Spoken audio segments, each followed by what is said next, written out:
and welcome to Action Teacher Video. Video is a powerful tool that teachers are using to reflect on their own practice and to communicate new ideas. In this series, we feature videos produced by teachers themselves and discuss the contents and implications here in the studio. In this programme, we'll be looking at an innovative approach to teaching physics in Bungay High School, captured on camera by teacher Mark Lawrenson and called Introducing Interactive Voting System. I'm delighted to be joined in the studio by Mark Lawrenson. Hi Mark, welcome to the programme. Joining Mark is another teacher with some similar experiences and concerns from Charles Edward Brooks School, Michelle Grant. Hi Michelle. Hello. I'm also delighted to introduce consultant and contributor to Teachers TV, Adrian Jones. Hello. Hello. Firstly, Mark, I wonder if you could give me a bit of background to the project. Well, we were fortunate enough to be able to be funded by the Rolls-Royce Science Prize. For a number of years, we'd looked at trying to improve the performance of students in physics. And with the development of the new technology, we were able to buy a wireless voting system that allows students to input data for answers and feedback instantaneously.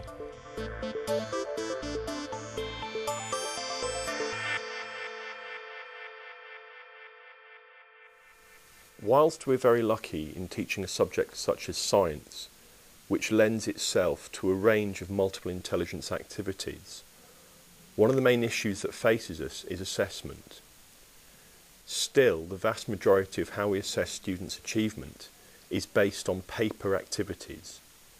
If we're going to engage the students, if we're going to target various levels of ability, then we need to explore wider ranges of assessment methods that not only challenge the students, but also extend them. Do you find that many of your classes have difficulty engaging with the subject? That the methods that you use don't reach out to all the students? They're missing interactivity? That actually sometimes they appear bored and unfocused? What you need is one of these, an interactive voting system. Let me introduce the two basic components of all the software you'll be using.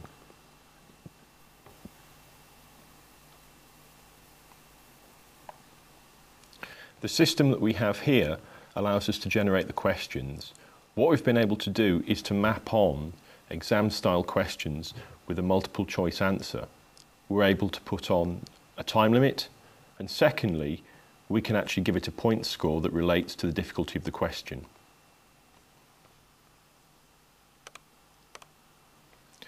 The second section, which is just as important, is being able to link student results and their performance. What we're able to do in this case, for every student, we have not only a register, but a running total of their performance in every single lesson. The biggest change we found was to our lesson preparation and our classroom management. Firstly, you need to prepare the students for using this regularly. Secondly, you need to change the structure of your lesson in order to make the most of the equipment. There's a table which they have the names on, and the person with the highest score is at the top and the person with the lowest is at the bottom. Do you like that? Is it competitive? You know, do you look forward to that? Be embarrassing if you're at the bottom. So there's a sort of a drive and a motivation to get up the top. Yeah, you want to be as close to the top.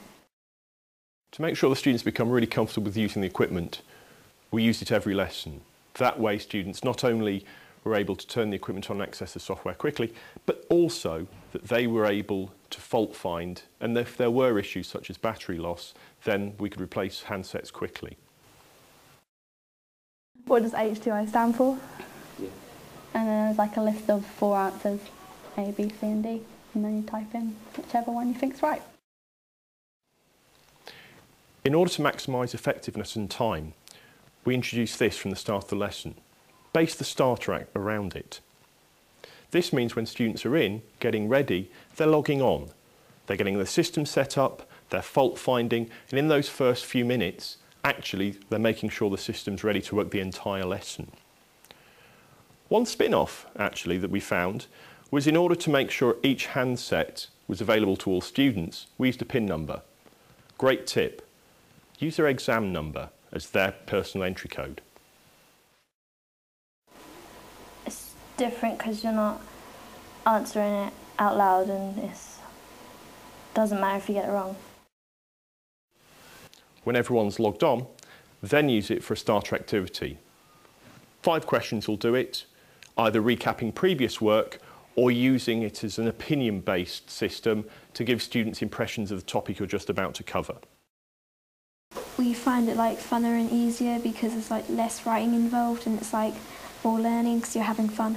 You have it easy in your hand. You then have 2 approaches to the rest of the lesson. One is to use continual assessment. Now that has some benefit in the sense that you're continually assessing students' work or getting them to input their ideas, their opinions, or if they've changed their minds. There are 2 issues with that, however. Firstly, on a basic note, quite frankly, the batteries run down quickly if you run them continuously for maybe 5 hours during a day. Secondly, and more important in terms of lesson structure, is by having the lessons being continually assessed, what tends to happen is the lesson becomes bitty. A 10-minute activity, a vote, a check, a return to another activity, and if you're not careful, you lose structure and pace.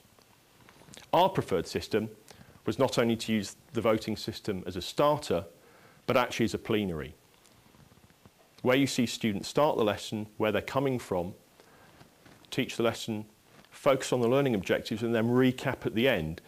Then you really do see students making progress, and by displaying the information, students also get a feeling of progression has been made in that lesson.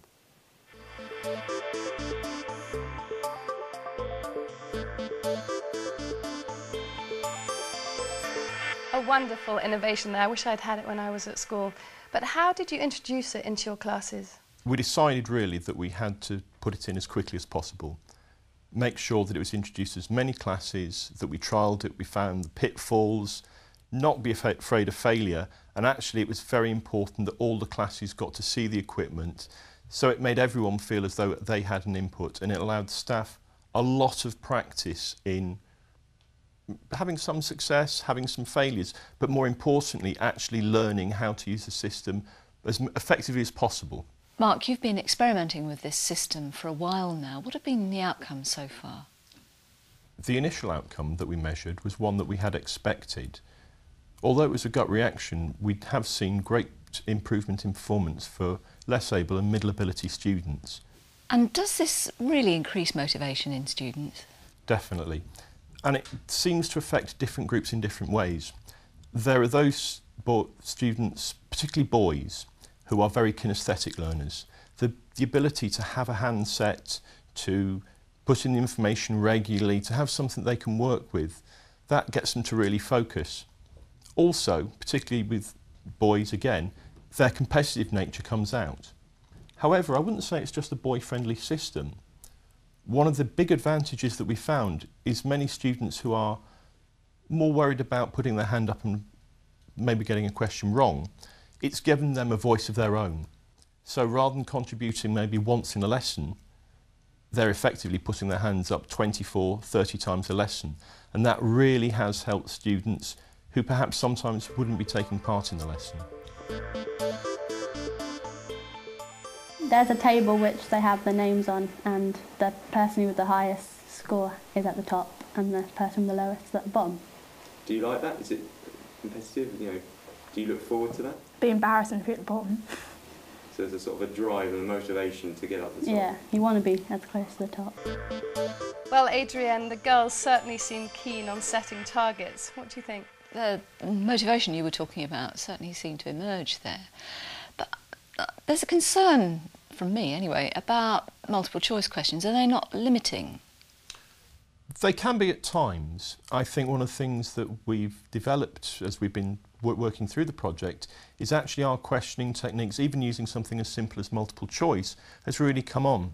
Whereas before they were simply factual recall, as we've gone on, we've been able to develop a questioning style that asks students to give their opinions or have answers that are very close together, where in fact they need to make a very clever and very complex judgment between the answers. Michelle, Mark's talking about a sort of technological resource. How important do you think that is in teaching? Well, I think what you see there is how much it enhances teaching and learning.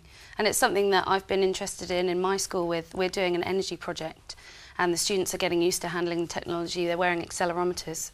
for the week. It just seems like a great focusing technique for the students. Michelle, maybe you can tell us a bit about how your pupils' attitudes changed. Well, they knew that they were having a big input into what was happening in school, and this important research that they were taking part in is a pilot scheme, so they knew that they were at the forefront of this information. They're taking responsibility for wearing the accelerometers. They were filling in diaries, making sure they were detailed enough for the researchers to read them properly and use the data for some good. It's different because you're not answering it out loud, and it doesn't matter if you get it wrong. We find it like funner and easier because there's like less writing involved, and it's like more learning because you're having fun. You have it easy in your hand. Michelle, the girls liked to be anonymous. Does this surprise you? Definitely not. And it's very hard as teachers because you have to make sure that you do get those answers out of the quieter students. So I think this is a really great way to make sure that they don't go unnoticed, and that you are tracking their progress in the lesson as much as those that have all the energy and all the right answers and the confidence to speak out. Mark, if you were going to generalise about the outcomes of the voting system that you've been using, what would you say? I would say within our own project, we had an enormous impact. We saw some groups, their performance rose on average by 1 entire GCSE grade. We also found classes even more motivated. There was a buzz around not only the students, but their friends. Other groups who didn't use the system kept pestering staff wanting to do it. We found we were able to monitor student progress. Parents really appreciated the feedback, and the students felt really that they were involved in cutting-edge science. This is pretty impressive, Michelle. Do you think it could be used in your school and also in other subject areas? I think it's really adaptable to any subject, and I'm a dance specialist, and I can even think of ways now as to how I could implement that. Within the GCSE course there is a real theoretical aspect where they have to learn it's dancer in action, kind of biology. So that's the area that my students particularly struggle with. So something like this would really aid those kinds of students. There's a lot of enthusiasm around it, but how are you going to take it further? Well, certainly we've got a huge opportunity at the moment with the new GCSE curricula being introduced this year. With aspects such as how science works and the development of scientific literacy, we're actually able to integrate it right into the scheme of work from the beginning, so it becomes an integral part of the course. We'd certainly like to experiment more with open-ended questioning. Again, as you alluded to earlier, some of the multiple choice questions, they're very closed. And I think over time we'll develop our skills with that.